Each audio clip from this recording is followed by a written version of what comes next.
ನಮಸ್ಕಾರ, ನಾನು ನಿಮ್ಮ doctor Amarjit. Welcome to homeo square homeopathy YouTube channel. So ಮೊಟ್ಟ ಮೊದಲನೇದಾಗಿ ಈ ಇಂಟರ್ನಲ್ ಪೈಲ್ಸ್, ಹೆಮರಾಯ್ಡ್ಸ್, ಮೂಲವ್ಯಾಧಿ ಇವೆಲ್ಲ ಬಗ್ಗೆ ನಾವು ಆಲ್ರೆಡಿ ತುಂಬ ಸಾರಿ ಡಿಸ್ಕಸ್ ಮಾಡಿದ್ದೀವಿ. ಸೊ ಅದ್ರ ಬಗ್ಗೆ ಎಷ್ಟೊಂದು ಸಾರಿ ವಿಡಿಯೋ ಮಾಡಿದ್ದೀವಿ ನಾವು. ಸೊ ಎಷ್ಟೊಂದು ಜನ ಸರ್ ನಮಗೆ ಎಕ್ಸ್ಟರ್ನಲ್ ಪೈಲ್ಸ್ ಬಗ್ಗೆ ಡೀಟೇಲ್ಸ್ ಹೇಳಿ ಅಂತ ಅವರ ರಿಕ್ವೆಸ್ಟ್ ಮೇರೆಗೆ ಇವತ್ತು ನಾನು ಎಕ್ಸ್ಟರ್ನಲ್ ಪೈಲ್ಸ್ ಅಥವಾ ಹೆಮರಾಯ್ಡ್ಸ್ ಬಗ್ಗೆ ಡಿಸ್ಕಸ್ ಮಾಡ್ತಾ ಇದ್ದೀವಿ.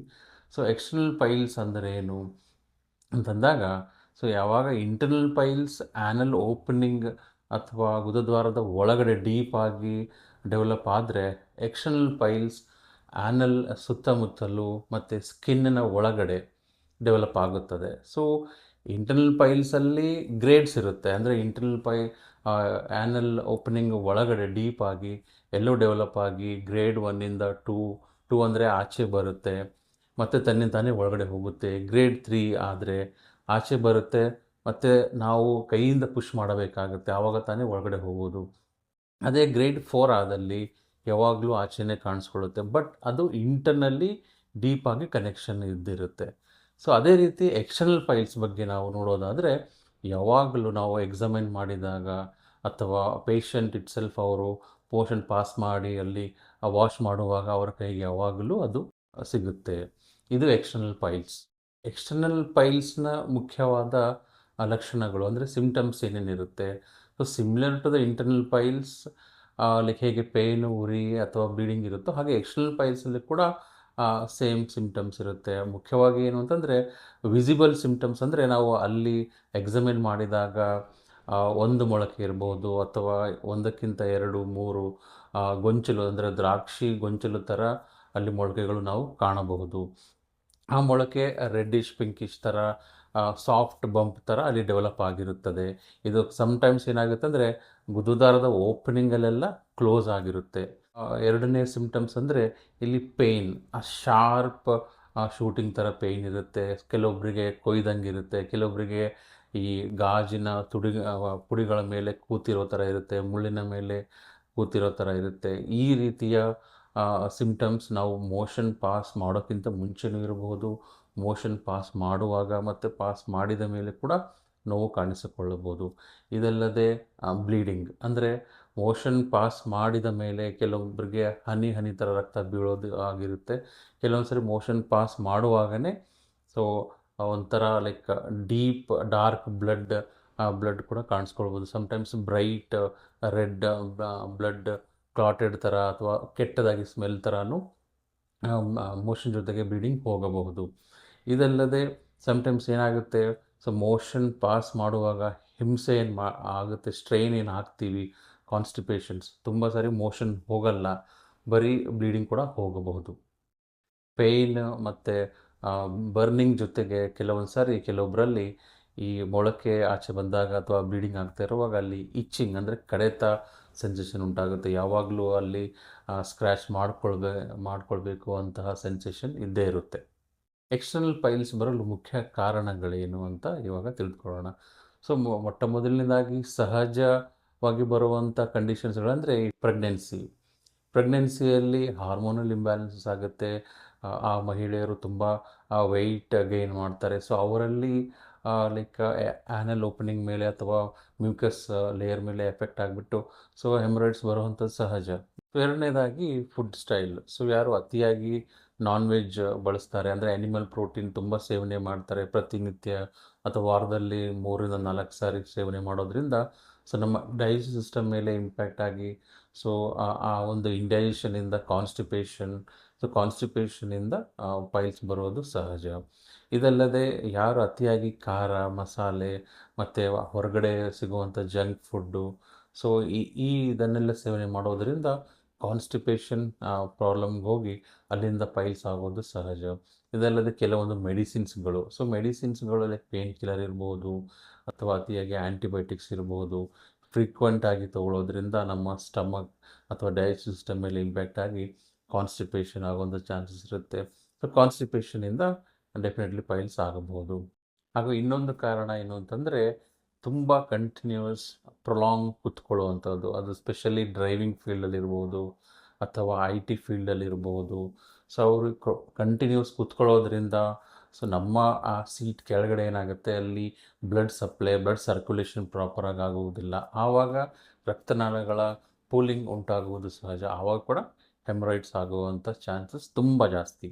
ಇದಲ್ಲದೆ ಯಾರು ಕಡಿಮೆ ನೀರು ಕುಡಿಯುವಂಥದ್ದು ಮತ್ತು ಕಡಿಮೆ ಫೈಬರ್ ಫುಡ್ ತಗೊಳ್ಳುವಂಥವರಲ್ಲಿ ಕೂಡ ಎಕ್ಸ್ಟರ್ನಲ್ ಪೈಲ್ಸ್ ತುಂಬಾ ಸಹಜವಾಗಿರುತ್ತದೆ. ಈಗ ಫೈಬರ್ ಫುಡ್ಗಳು ಅಂತಂದರೆ ಎಸ್ಪೆಷಲಿ ಕ್ಯಾರೆಟ್ ಇರಬಹುದು, ಬೀಟ್ರೂಟ್ ಇರಬಹುದು, ಆಮೇಲೆ ವೆಜಿಟೇಬಲ್ಸ್ ಇರ್ಬೋದು, ರಾ ವೆಜಿಟೇಬಲ್ಸ್ ಇರ್ಬೋದು, ಇಂತಹ ಬಳಕೆ ಕಡಿಮೆ ಆಗ್ತಾ ಇದೆ. ಸೊ ಅದರಲ್ಲಿ ಈ ಮತ್ತು ಜಂಕ್ ಫುಡ್ ಜಾಸ್ತಿ ಬಳಕೆ ಮಾಡಿದಾಗ ಖಂಡಿತವಾಗಿ ಕಾನ್ಸ್ಟಿಪೇಷನ್ ಆಗೋದು ಸಹಜ.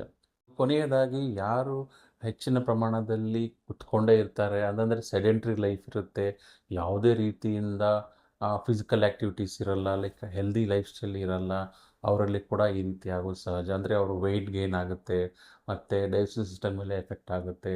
ಅದಲ್ಲದೆ ನಿದ್ದೆ ಡಿಸ್ಟರ್ಬೆನ್ಸ್ ಇರುವವರು, ತುಂಬ ಮೆಂಟಲಿ ಡಿಪ್ರೆಷನ್ ಅಥವಾ ಸ್ಟ್ರೆಸ್ ಇರೋರು ಕೂಡ, ಅವರಲ್ಲಿ ಕೂಡ ಕಾನ್ಸ್ಟಿಪೇಷನ್ ಜಾಸ್ತಿಯಾಗಿ ಎಕ್ಸ್ಟರ್ನಲ್ ಪೈಲ್ಸ್ ಆಗುವಂತಹ ಚಾನ್ಸಸ್ ತುಂಬಾ ಜಾಸ್ತಿ. ಸೊ ಹಾಗಾದರೆ ಫ್ರೆಂಡ್ಸ್, ನೋಡಿದ್ರಲ್ಲ ಎಕ್ಸ್ಟರ್ನಲ್ ಪೈಲ್ಸ್ ಮತ್ತು ಅದರ ಕಾರಣಗಳೇನು ಮತ್ತು ಸಿಂಪ್ಟಮ್ಸ್ ಏನು ಅಂತ. ಸೊ ಇವಾಗ ಎಕ್ಸ್ಟರ್ನಲ್ ಪೈಲ್ಸ್ ಏನೋ ಬಂದಾಯಿತು ಅಥವಾ ಅದ್ರ ಬಗ್ಗೆ ಡೌಟ್ ಇದ್ದವರು ಕೂಡ, ಸೊ ಈ ಒಂದು ಮ್ಯಾನೇಜ್ಮೆಂಟ್ ಪಾರ್ಟ್ ನೀವು ತುಂಬ ಎಸ್ಪೆಷಲಿ ಇಂಪಾರ್ಟೆಂಟ್ ಆಗಿರುತ್ತೆ. ಹೇಗೆ ಅಂತಂದರೆ, ಮೊಟ್ಟ ಮೊದಲನೇದು ಇದಕ್ಕೆ ನಾವು ಮನೆಯಲ್ಲೇ ಹೋಮ್ ರೆಮಿಡೀಸ್ ಅಥವಾ ಮ್ಯಾನೇಜ್ಮೆಂಟ್ ಮಾಡ್ಕೊಳ್ಬೋದು. ಅಂದರೆ ಪ್ರಿವೆನ್ಷನ್ಗೋಸ್ಕರನೂ ಹೆಲ್ಪ್ ಆಗುತ್ತೆ ಮತ್ತು ನಾವು ಟೆಂಪ್ರರಿ ರಿಲೀಫ್ ಕೂಡ ಹೆಲ್ಪ್ ಆಗುತ್ತೆ. ಹೇಗೆ ಅಂತಂದರೆ, ನಾವು ನಮ್ಮ ಮನೆಯಲ್ಲಿ ಯಾರಿಗಾದರೂ ಪೈಲ್ಸ್ ಇದ್ದರೆ, ಸೀನಿಯರ್ಸ್ ಅಥವಾ ಅಪ್ಪ ಅಮ್ಮ ಆಗಲಿ, ಯಾರಿಗಾದರೂ ಹಿರಿಯರಿಗೆ ನಮಗೂ ಬರೋಂಥ ಚಾನ್ಸಸ್ ಇರುತ್ತೆ ಅಂತ ನಾವು ಫಸ್ಟ್ ಆಫ್ ಆಲ್ ಅರ್ಥ ಮಾಡ್ಕೊಳ್ಬೇಕು. ಹಾಗಿದ್ದಾಗ ಲೈಫ್ ಸ್ಟೈಲ್ ಸ್ವಲ್ಪ ಚೇಂಜ್ ಮಾಡ್ಕೊಳ್ಬೇಕು. ಈಗ ನಾವು ಆವಾಗಲೇ ಹೇಳಿದೆ, ಎಷ್ಟು ಜನ ಫಿಸಿಕಲ್ ಆ್ಯಕ್ಟಿವಿಟೀಸ್ ಇರಲ್ಲ. ಸೊ ಹಾಗಾಗಿ ಫಿಸಿಕಲ್ ಆ್ಯಕ್ಟಿವಿಟೀಸ್ ದಿನನಿತ್ಯವಾಗಿ ಒಂದು 30 to 40 ಮಿನಿಟ್ಸ್ ವಾಕಿಂಗ್ ಆಗಲಿ ಇಂಪ್ರೂವ್ ಮಾಡ್ಕೊಳ್ಬೇಕು. ಅದಲ್ಲದೆ ಪ್ರಾಪರಾಗಿ ನೀರು ಕುಡಿಯುವಂಥದ್ದು. ಎಷ್ಟೋ ಜನ ಸೊ 1 ಲೀಟ್ರ್ 2 ಲೀಟ್ರಿಗೇ ಸಫಿಷಿಯೆಂಟ್ ಅಂತ ಅಂದ್ಕೊಂಡ್ಬಿಡ್ತಾರೆ.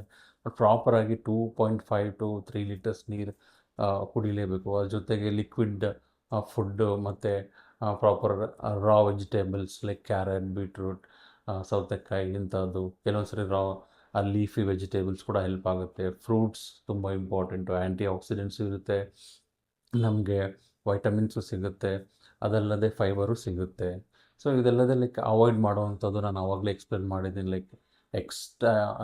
ತುಂಬ ಖಾರ ಆಗಲಿ ಅಥವಾ ತುಂಬ ಮಸಾಲೆ ಫುಡ್ಡನ್ನು ಅವಾಯ್ಡ್ ಮಾಡಿ, ಜಂಕ್ ಫುಡ್ಡನ್ನು ಅವಾಯ್ಡ್ ಮಾಡಿ, ಸೊ ಸಾಕಾದಷ್ಟು ಪ್ರಮಾಣದಲ್ಲಿ ಆ್ಯಂಟಿ ಆಕ್ಸಿಡೆಂಟ್ಸ್ ಫ್ರೂಟ್ಸ್ಗಳನ್ನು ಬಳಕೆ ಮಾಡಿ, ಅನ್ನೆಸರಿ ಮೆಡಿಕೇಷನ್ಸ್ಗಳನ್ನು ಅವಾಯ್ಡ್ ಮಾಡಿ. ಸೊ ಇದು ಹೋಮ್ ರೆಮಿಡೀಸ್ ಅಥವಾ ಮ್ಯಾನೇಜ್ಮೆಂಟ್ ಅಂತ ಅನ್ನಬಹುದು. ಎರಡನೆಯದಾಗಿ ಶಸ್ತ್ರಚಿಕಿತ್ಸೆ ಅಂದರೆ ಸರ್ಜರಿ.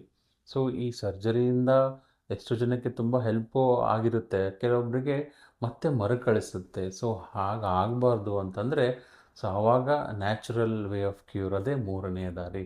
ಅದು ಯಾವುದು ಅಂತಂದರೆ ನಮ್ಮ ಹೋಮಿಯೋಪತಿಯಲ್ಲಿ ನಾವು ಕೊಡೋದು ಪ್ರತ್ಯೇಕವಾಗಿ ಆ ಬಾಡಿಗೆ ಅನುಸಾರವಾಗಿ, ಅಂದರೆ ಯಾವ ಪೇಷಂಟ್ ಬರ್ತಾರೆ ಅವರ ಕಾನ್ಸ್ಟಿಟ್ಯೂಷನಲ್ ಅಪ್ರೋಚ್ಮೆಂಟಿಂದ ಸೊ ನಾವು ಟ್ರೀಟ್ಮೆಂಟ್ ಮಾಡ್ತೇವೆ. ಸೊ ಸರ್ಜರಿ ಫೈನಲ್ ಸೊಲ್ಯೂಷನ್ ಅಲ್ಲ. ಸರ್ಜರಿಗಿಂತ ಮುಂಚೆ ಸೊ ಒಂದು ಸಾರಿ ಕನ್ಸರ್ವೇಟಿವ್ ವೇ ಆಫ್ ಟ್ರೀಟ್ಮೆಂಟ್, ಅಂದರೆ ಮಾತ್ರೆಯ ಮೂಲಕನೇ, ಯಾವುದೇ ರೀತಿಯಿಂದ ಟೆಕ್ನಿಕಲಿ ಮೆಡಿಸಿನ್ಸ್ ಇಲ್ಲದೇ, ಸೊ ಬರೀ ಮಾತ್ರೆಯಿಂದನೇ ಇಲ್ಲಿ ಕ್ಯೂರ್ ಆಗುವಂಥದ್ದು. ಸೊ ಹೇಗೆ ಆ ಒಂದು ಮೊಳಕೆ ಕರಗುತ್ತೆ ಅಂತಂದಾಗ, ಸೊ ಫಸ್ಟ್ ಆಫ್ ಆಲ್ ಡೈಟ್ ಮತ್ತು ಮೆಡಿಸಿನ್ಸ್ ಎರಡೂ ಇಂಪಾರ್ಟೆಂಟು. ಅದಲ್ಲದೆ ಲೈಫ್ ಸ್ಟೈಲ್ ಮ್ಯಾನೇಜ್ಮೆಂಟು ಇಂಪಾರ್ಟೆಂಟು. ಎಲ್ಲ ಪೇಷಂಟ್ ಬೇರೆ ಬೇರೆ ರೀತಿಯಿಂದ ನಮ್ಮ ಹತ್ರ ಬರ್ತಾರೆ. ಸೊ ಹೇಗೆ, ಸೊ ಕೆಲವೊಬ್ಬರಿಗೆ ಎಕ್ಸ್ಟರ್ನಲ್ ಪೈಲ್ಸ್, ಕೆಲವೊಬ್ಬರಿಗೆ ಇಂಟರ್ನಲ್ ಪೈಲ್ಸ್. ಕೆಲವೊಬ್ಬರಿಗೆ ಎಕ್ಸ್ಟರ್ನಲ್ ಪೈಲ್ಸಲ್ಲಿ ಕೂಡ 1, 2, 3 ಗೊಂಚಲು ಇರುತ್ತೆ.